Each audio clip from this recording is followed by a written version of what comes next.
Global Typhoon, Chairman TV. Weather update. Helping homeless people. Please subscribe.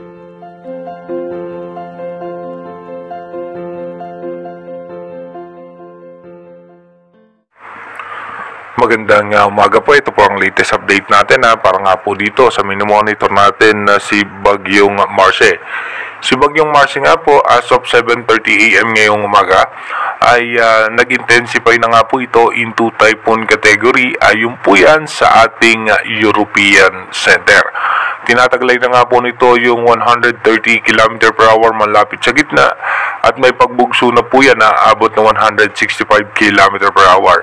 Ito nga po ay posible pa rin magtagal po dito sa pinaka-extreme northern Luzon bago po yan bumaba dito nga sa western section ng Luzon area, at posible nga yung pinaka-sentro niyan ay sa coastal water dadaan ng Ilocos region ayon po sa ating advanced weather forecast ng European Center. Nagtaas na nga rin ng mga storm wind signal ang bagong pag-asa DOST dito nga po sa parte ng northern Luzon at extreme northern Luzon. Dito nga po, kung mapapansin nyo, yung kanyang lawak at kanyang kaulapan sa ating satellite image ay halos posibleng magdala na yan ng kalat-kalat na pagulan sa may parte ng Northern Luzon, Central Luzon, including Quezon. Kasama rin po ang parte ng Bicol Region, ilang bahagi ng Visayas at yung pinaka-thrust o extension pa ng kanyang kaulapan sa eastern section naman ng Mindanao. Iba yung pag-iingat nga po sa ating mga kababayan dahil nga po posibleng mapaminsala na naman itong Bagyong Marce na ito, at ito nga po ay mapapansin natin na dahil nga po sa pagbugso ng malakas na hangin na nanggagaling nga po sa may parte ng China ay yung umiiral na high pressure area. Ito nga po ay halos babagal pagdating nga po dito sa may parte ng extreme northern Luzon, at halos almost 12 to 24 hours po siya mag-i-stay halos dito sa may parte ng extreme northern Luzon bago po yan bumaba dito sa western section ng ating bansa.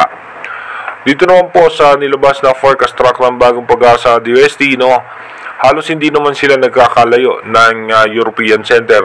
Ang pinagkaiba lang sa bagong pag-asa DOST, dediretso nga po ito palabas naman ng ating Philippine Area of Responsibility pagdating ng November 9. Pero sa European Center, dito po ay aangat siya ng bahagya sa may extreme northern Luzon at bababa, at pagkatapos nga po ay dito nga halos slowly, sobrang bagal ng kanyang pagkilos, at bababa po yan dito sa may parte naman ng Ilocos region.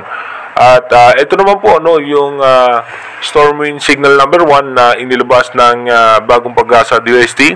Sa Batanes po, storm wind signal number 1, Babuyan Group of Islands, northern portion ng Ilocos Norte, northern portion ng Apayao, Cagayan, at northeastern portion ng Isabela. Yan po yung mga sa ilalim sa storm wind signal number 1. Ito naman po yung forecast track na inilabas ng European Center. Dito nga po mapapansin natin yung kanyang mabagal na pagkilos, at possible nga po by November 6, ito nga po ay nasa eastern section na ng extreme northern Luzon.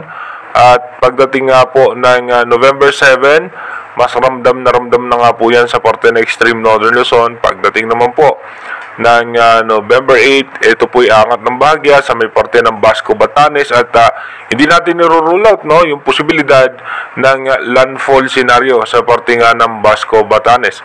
At pagkatapos po niyan, November 9, ay mag-i-stay po siya dyan na halos hanggang November 10, ay andito po siya sa extreme northern Luzon. Pagdating po ng November 11, dyan lamang po siya gagalaw pa dito po sa may parte ng coastal water ng Ilocos region, at hindi rin natin naalis yung posibilidad na magkaroon ng landfall scenario sa parte ng Ilocos region. At pagkatapos nga po niyan by November 12, nasa West Philippine Sea na nga po yan.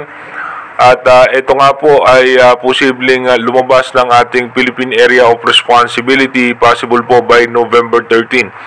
Matagal nga po mag-i-stay itong si Bagyong Marcy sa atin, at habang yung kasunod nga po niya na nakita natin sa advanced weather forecast, ito po magiging isang ganap na low pressure area, at sa ngayon mababa naman na maging isang ganap na bagyo.